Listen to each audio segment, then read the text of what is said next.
معلوم ہوتا ہے اکیلے اکیلے جاؤ گے تو تم چہرے کی روشنی نہیں دیکھ رہے, آنکھوں کی سرخی نہیں دیکھ رہے, مزاج کا ولولہ نہیں دیکھ رہے, طبیعت کا باغپن نہیں دیکھ رہے, اور جوانی میں شہادت کی لذت سے آشنا محمد کا نواسا نہیں دیکھ رہے. ذرا مل کے جاؤ. ہاں حسین ابن علی شہید ہوئے ہیں پر شان و شوکت کے ساتھ. ہاں حسین ابن علی دنیا سے تشریف لے گئے ہیں پر عزت وقار اور عظمت کے ساتھ.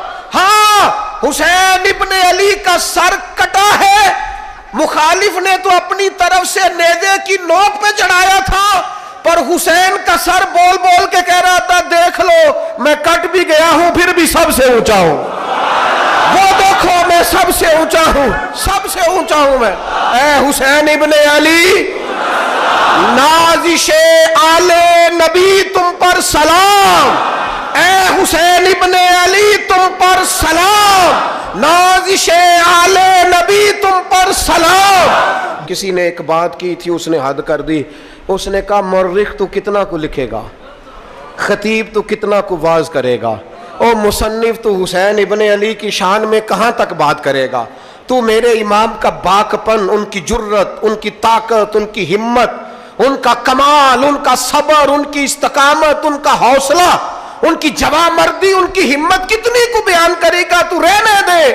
اس نے کہا پھر کیوں رہنے دوں؟ کہنے لگے حسین ابن علی کی شان رفعت کوئی کیا جانے, یہ حسن جانے.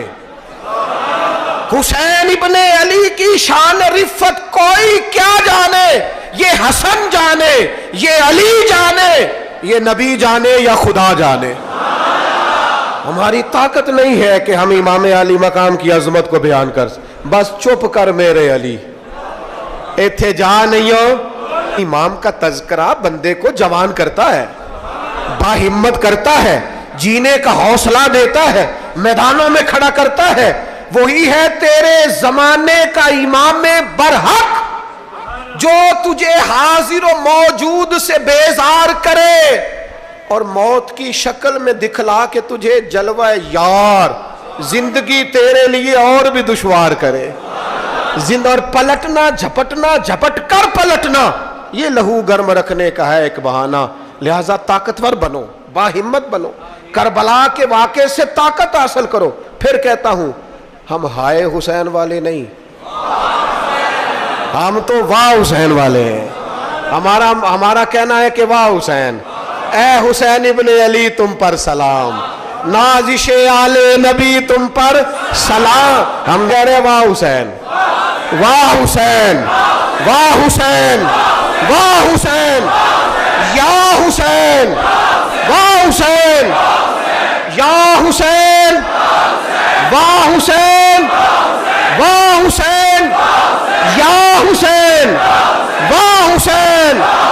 اپنے مزاج میں طاقت پیدا کرو, اپنے بچوں کو یہ قوت ارادی, قوت فیصلہ آنے والی نسل کو منتقل کریں, یہ ہمت, جذبہ. اور بالخصوص ماؤں, بہنوں, بیٹیوں کو بتائیں کہ رو کے نہ جیو, اس طرح جیو جس طرح حسین ابن علی کی بہن نے جی کے دکھایا. دربار یزید میں جناب زینب نے جب خطبہ پڑھا نا, دربار دمشق میں وہ زینب کا خطاب منبر پہ علی بول رہے ہو جیسے. انہیں کہو کہ ذرا تھوڑا باہمت وقت گزاریں, باہمت. کہیں نہیں ڈگمگائی میرے امام کی بہن, کہیں کمزور نہیں پڑی, طاقت, ہمت. اور انہوں نے بتلایا ہے کہ رو کے وقت نہیں گزرتا, وقت تو چھا کے گزارنا چاہیے. مشکلات کے سامنے میرے حضرت صاحب کا ایک شعر ہے, فرمایا کرتے تھے تجھے کیا ڈر ہو اے اختر, تیرے یاور ہیں وہ یاور, مشکلوں کو جو تیری خود گرفتار بلا کر دے. وہ تو مشکل کو مشکل میں ڈال دیں گے جن کو ہم نے مانا ہوا ہے, مشکل کو مشکل میں ڈال دیا جاتا ہے.